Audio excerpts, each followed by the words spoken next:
शेर आया।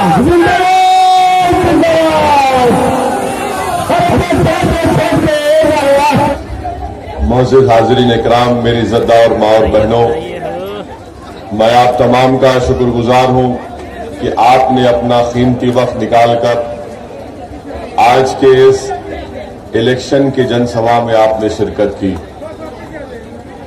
मैं आपको ये बताने आया हूँ कि 7 नवंबर के दिन जो विधानसभा के चुनाव का दिन है, हम आपसे अपील करने आए हैं कि अब की बार आप पतंग छाप के निशान पर बटन दबाकर अपने इत्तेहाद को, अपनी ताकत को और अपनी शराफ को कामयाब करें। आप ये भी जानते हैं कि 5 साल पहले जब मजलिस इत्तेहादुल मुस्लिमीन ने अपने सियासी सफर का आगाज किया तो यही सरजमीन से, बहादुरगंज, किशनगंज, सीमांचल की सरजमीन से मजलिस इत्तेहादुल मुस्लिमीन ने अपने सियासी सफर का आगाज किया।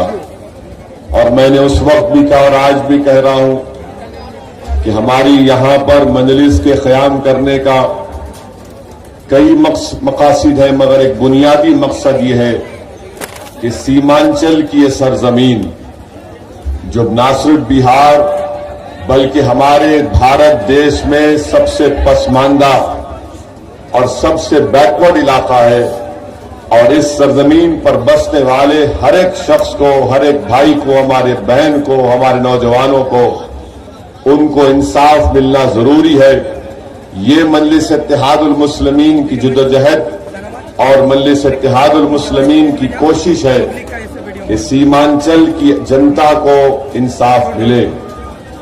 और अल्हम्दुलिल्लाह आपने देख लिया कि किशनगंज का असेंबली का इलेक्शन हुआ, बाई इलेक्शन का आज से 10 महीने पहले, तो वहां पर मजलिस इत्तेहादुल मुस्लिमीन ने उस इलेक्शन में कामयाबी हासिल की और वहां पर जनाब कमरुल हुदा साहब को किशनगंज की जनता ने अपना विधायक, अपने एमएलए बनाकर बिहार की विधानसभा में भेजा।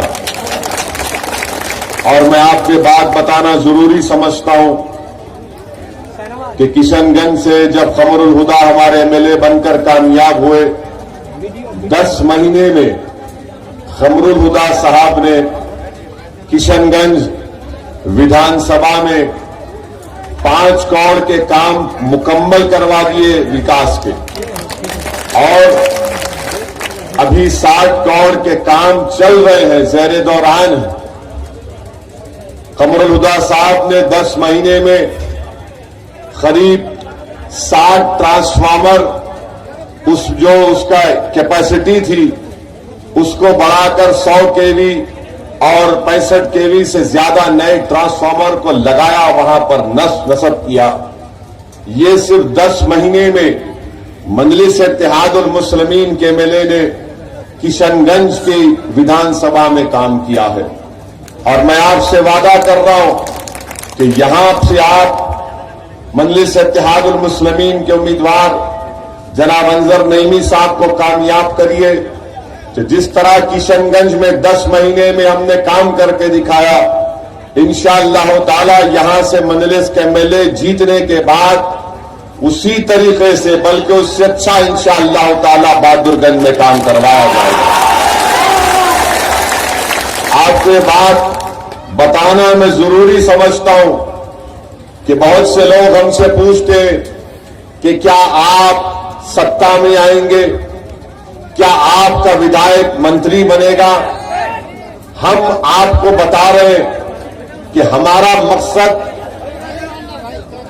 मकसद जीत कर सत्ता में हासिल करना नहीं है।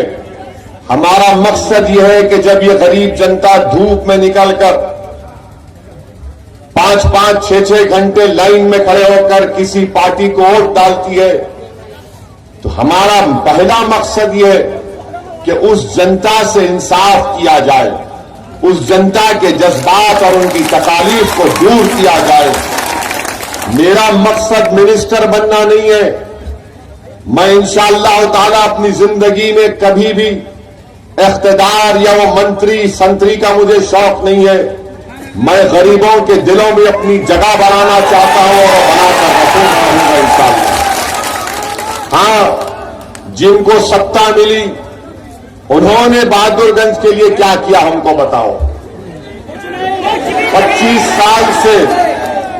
25 साल से बहादुरगंज की जनता ने कांग्रेस को वोट दिया। 2000 से यहां से कांग्रेस का विधायक एमएलए जीत कर आ रहा है। अब उनको जवाब देना है बहादुरगंज की जनता को कि तुमने बहादुरगंज के इन गरीबों के लिए, इन जनता के लिए इस कॉन्स्टिट्यूंसी में विकास का क्या काम किया। मैं तौसीफ साहब का नाम लेकर उनसे पूछना चाहता हूं कि 5 तारीख से पहले, 5 नवंबर से पहले जनाब तौसीफ साहब 20 साल से आपके पार्टी का एमएलए जीत रहा है। तुम 20 जो काम करे वो बहादुरगंज की जनता को दिखा दो। तुम जो 20 काम जो तुमने किए वो बताओ उनको। तुमने कुछ नहीं किया और ये कहते हैं सत्ता में ओवैसी आएगा क्या। ऐ जालिमों, याद रखो, तुम इख्तिदार और सत्ता की बात करते हो। अगर तुमको लगता है कि सत्ता में आने से कुछ फायदा होगा तो यकीनन हम उस बारे में सोचेंगे, मगर एक बात याद रखो, ओवैसी की गरीबी में शाही है, तुम मेरी शाही का मुकाबला नहीं कर सकते। हाँ, तुम सत्ता में रहे, बताओ आरजेडी के साथ तुम सत्ता में रहे, तुमने क्या किया बहादुरगंज के लिए। क्या तुम सत्ता में नहीं थे? क्या तुमने 5 साल पहले नीतीश कुमार, आरजेडी और कांग्रेस ने मिलकर गठबंधन बनाया और मुझ पर इल्जाम लगाया कि ओवैसी वोट कटवा है। मैं तुमसे पूछना चाह रहा हूं, क्या तुमने 2 साल तक नीतीश कुमार और आरजेडी साथ नहीं थे? तो बताओ तुमने उसमें क्या क्या काम किया बहादुरगंज के लिए। तुम्हारे पास दिखाने को कुछ नहीं है, सिर्फ डराना चाहते हैं बहादुरगंज की जनता को कि ओवैसी आएगा तो फुला हो जाएगा। बीजेपी का डर दिखाना चाहते हैं। हाँ, मैं बहादुरगंज की जनता के दरमियान में खड़े होकर कह रहा हूं कि मजलिस इत्तेहादुल मुस्लिमीन का एक एक रुकन सिर्फ अल्लाह से डरता है और उनके दिलों में गरीबों से एक मोहब्बत और दर्द का जज्बा है। इसके सिवा ना हम कांग्रेस के राहुल से, ना बीजेपी के मोदी से, ना बिहार के मुख्यमंत्री नीतीश से, ना आरजेडी के लालू से या उनके परिवार से हम किसी से नहीं डरते, ना कभी डरेंगे इंशाअल्लाह। एक किशनगंज का एमएलए जीत कर गया, खमरुल हुदा जीत कर गया, तो 10 महीने में 5 करोड़ के विकास के काम करवा दिए। 60 करोड़ के काम चल रहे हैं। अरे इसको ताकत बोलते हैं, इसको ताकत का इस्तेमाल करने का तरीका बोलते हैं। तुम 20 साल से बहादुरगंज के जनता ने आपको विधायक बनाया, एमएलए बनाया। आपने क्या किया? 20 काम दिखाओ। जब हमारे नौजवान, जब हमारे बहादुरगंज के नौजवान लॉकडाउन के दौरान मुल्क के, भारत के कोने कोने से लॉकडाउन में यहां पर आ रहे थे, यहां पर क्वारंटाइन सेंटर में उन पर तंग किया जा रहा था, तो कहां थे तौसीफ साहब? आप तो गायब हो गए, आप नजर नहीं आए। सैलाब आता है, बाढ़ आती है, आप गायब हो जाते हैं। जब सैलाब, बाढ़ से जमीनें कट जाती हैं तो आप में इतनी हिम्मत नहीं है कि बहैसियत एक विधायक के आप प्रशासन से जाकर लड़कर कहते, अरे भाई इसका घर, इसके जमीन, इसकी खेत बर्बाद हो गई, इसको मुआवजा मिलो। अरे तुम किस काम के मेले हो जब तुम मुंह खोलना ही नहीं जानते। हमने क्या किया हैदराबाद में, मेरे कॉन्स्टिट्यूंसी पार्लियामेंट हैदराबाद में बहुत ज्यादा बारिश हुई, बहुत से इलाकों में घर में पानी आया। हम अपने मुख्यमंत्री के पास गए और तेलंगाना रियासत में हमारे खाली 7 एमएलए, कोई मिनिस्टर नहीं है हमारी गाड़ी पर लाल लाइट नहीं है जो टाई टाई टाई करके फिरती है। हम अपने मुख्यमंत्री के पास रात में गए के चंद्रशेखर राव साहब के पास, चीफ मिनिस्टर के सामने बैठकर हमने कहा कि हमारे घरों में, हमारे कॉन्स्टिट्यूंसी में, हैदराबाद के बहुत से इलाकों में घर में पानी आया और पानी आने से बहुत से लोगों के घर का सामान बर्बाद हो गया, कपड़े चले गए, बिस्तर चला गया, सब सामान खराब हो गया। हमने कहा गवर्नमेंट को उनको पैसों से मदद करनी चाहिए। चीफ मिनिस्टर ने पूछा, बोलो असद भाई क्या करना है? हमने कहा साहब इनको पैसा देना पड़ेगा, चेक से नहीं कैश देना पड़ेगा। 24 घंटे के अंदर हैदराबाद में तेलंगाना के मुख्यमंत्री का मैं शुक्रगुजार हूं। उन्होंने कहा आप बोल रहे, मैं पूरे हैदराबाद की जनता के लिए हर उस घर में जिसमें पानी दाखिल हुआ था उसको 10,000 रुपये देंगे। आज पूछो आप जाकर एक एक घर में गवर्नमेंट के डीएम कलेक्टर के पास से लोग जाकर उनका आधार कार्ड का नंबर लेकर, उनके राशन कार्ड का नंबर लेकर, उनकी फोटो लेकर उस घर के में रहने वालों को 10,000 रुपये कैश दिया जा रहा है। यकीनन वो 10,000 रुपये जो उनका नुकसान हुआ उसकी भरपाई नहीं कर सकते, मगर कम से कम वो गरीब तो खड़ा तो हो जाएगा।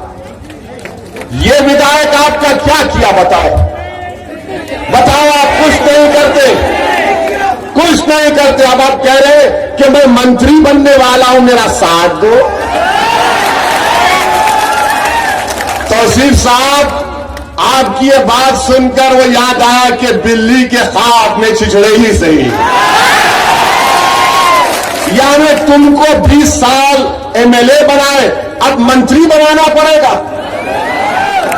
मैं आपसे कह रहा हूं, तौसीफ मंत्री बनना चाहता है और इज़हार मियामी आपका संतरी बनना चाहता है। यह आपका संतरी बनना चाहता है, आप संतरी का साथ दो, मंत्री का मत दो। ये 20-25 साल आपने इसको साथ दिया। आपके इस बहादुरगंज में बताइए, हमारे बच्चों के लिए पढ़ने के लिए कॉलेज नहीं, स्कूल नहीं है। और मैं आपको वादा कर रहा हूं कि इंशाअल्लाह ताला आप इज़हार नईमी को कामयाब करिए। नईमी को हम तेरा घाट में इंशाअल्लाह डिग्री कॉलेज खोल कर रहेंगे गवर्नमेंट का इंशाअल्लाह। हमारे बच्चे बहादुरगंज के पटना को जाते हैं पढ़ने के लिए, छोटे छोटे कमरों में जिसमें सांस लेना मुश्किल है, वहां पर जाकर पढ़ते हैं। अस्पताल है, अस्पताल में ना खून का इम्तिहान होता, ना डॉक्टर के लिए कोई चीज है वहां पर बैठने के लिए। और ये 20 साल के विधायक, 20 साल 25 साल 20 साल हो गए कांग्रेस को यहां से। मेरे अजीज दोस्तों और बुजुर्गों, इसीलिए हम आपसे अपील कर रहे हैं कि जो तरक्की पटना और दरभंगा में हुई वो अब इंशाअल्लाह ताला सीमांचल में होगी, बहादुरगंज में होगी, कोचादामन में होगी, किशनगंज में होगी, अमूर में होगी, बैसी में होगी, जोकीहाट में होगी। और जो कोई भी सरकार बनाएगा पटना में, हमको यकीन है कि इंशाअल्लाह ताला अब की बार उपेंद्र कुशवाहा बीजेपी, और ये हमारे यहां पर हम बीजेपी को रोकेंगे, आरजेडी को रोकेंगे और उपेंद्र कुशवाहा बिहार के नए मुख्यमंत्री होंगे। और अगर बिहार की सरकार पटना की लोग हमारी बात को नहीं सुनेंगे तो असदुद्दीन ओवैसी दोबारा आपके दरमियान में आएगा। अगर सीमांचल से इंसाफ नहीं होगा तो फिर असदुद्दीन ओवैसी सीमांचल की जनता को लेकर, जिस तरह महात्मा गांधी ने सत्याग्रह डंडी मार्च की थी, हम यहां बहादुरगंज कोचादामन से लाखों की तादाद में लोगों को निकलकर ओवैसी लेकर जाएगा पटना को सीमांचल के इंसाफ के लिए। और CAA का आपने एहतजाज किया था ना, NPR NRC का, ये पूछे तौसीफ साहब से, कांग्रेसियों से, कि भाई जब CAA NPR NRC का एहतजाज हो रहा था हम सर्दी में निकल कर एहतजाज कर रहे थे और बीजेपी आरएसएस की तरफ से कहा जा रहा था कि बहादुरगंज, किशनगंज, सीमांचल में घुसपैठी लोग घुसे, उनका एनपीआर एनआरसी करना चाहिए। किसने जवाब दिया? बीजेपी का, आरएसएस का। क्या तौसीफ साहब ने दिया? किसने दिया? असदुद्दीन ओवैसी ने जवाब दिया। और हमने क्या कहा कि सीमांचल की सरजमीन पर बसने वाले, चाहे मुसलमान हो, हमारे हिंदू भाई हो, दलित भाई हो, आदिवासी हो, इसमें कोई भी घुसपैठी नहीं है। ये भारत के बाइज्जत शहरी है और ये बीजेपी आरएसएस सिर्फ डराने की सियासत कर रही है। इसीलिए मजलिस ने इनके खिलाफ बयान दिया। कोई कांग्रेसी मुंह नहीं खोलता। आज हमारे पास एक जर्नलिस्ट आए थे, एक पत्रकार आए थे, आकर पूछा कि ओवैसी साहब, आपने एनपीआर एनआरसी को क्यों बोला? क्या इससे बीजेपी को फायदा नहीं होगा? हमने कहा भाई साहब, ऐसा लगता है कि अगर कोई 50 साल का हो गया, शादी नहीं करा, तो ओवैसी जिम्मेदार है। अगर किसी के घर में बैल या भैंस दूध नहीं दी तो हम जिम्मेदार। किसी के घर में मुर्गा पुकारा नहीं सुबह तहज्जुद में, या मुर्गी ने अंडा नहीं दिया तो हम जिम्मेदार। नीतीश कुमार, कांग्रेस, लालू ने मिलकर वोट लिया और धोखा देकर चले गए। नीतीश कुमार बीजेपी के गोद में बैठकर मोदी के हाथ से दूध पी रहे, हम जिम्मेदार। सब हम जिम्मेदार हैं क्या? तो बोले बड़ा बोलो, एक बात बताओ पत्रकार वालों, ये एनपीआर एनआरसी में जो हमने एहतजाज किया, किस लिए किया? हमने इसलिए किया कि हमारी जिंदगी का मामला था, हमारे लिए जिंदगी और मौत का मामला है। और सुन लो बीजेपी आरएसएस वालों, जब इंशाअल्लाह ताला हमारे देश में, भारत में कोरोना खत्म हो जाएगा, अल्लाह के फजलो करम से वैक्सीन निकलेगा, जब हालात मामूल पर आएंगे, तो सुनो मोहन भागवत और नरेंद्र मोदी, हम दोबारा एहतजाज करेंगे इंशाअल्लाह ताला। ये चंद बातें हम आपको बताने आए थे और आपसे फिर से गुजारिश कर रहे हैं कि आप मजलिस इत्तेहादुल मुस्लिमीन के उम्मीदवार को कामयाब करिए। बेखौफ होकर मजलिस को वोट डालिए। किशनगंज की कामयाबी यकीनन आप तमाम को इत्मीनान और एक एतमाद देता है कि मजलिस इलेक्शन जीत रही है। और हमको पूरा यकीन है कि पटना में जब नई सरकार बनेगी तो बगैर मजलिस इत्तेहादुल मुस्लिमीन के ताईद के नहीं बन सकती इंशाअल्लाह ताला। हमारा मकसद एक ही है कि सीमांचल से इंसाफ हो, सीमांचल की गरीब जनता को एक उम्मीद की किरण मजलिस इत्तेहादुल मुस्लिमीन में नजर आती है। मैं हमारे बुजुर्गों से, हमारी मां और बहनों से, हमारे गयूर नौजवानों से, यहां के तमाम मुखियाओं से आप सबसे दरमंदाना अपील कर रहा हूं कि वोट का इस्तेमाल करिए, अपनी पार्टी को कामयाब करिए। शुक्रिया। सलाम अलैकुम। सीमांचल जिंदाबाद, सीमांचल जिंदाबाद, सीमांचल जिंदाबाद।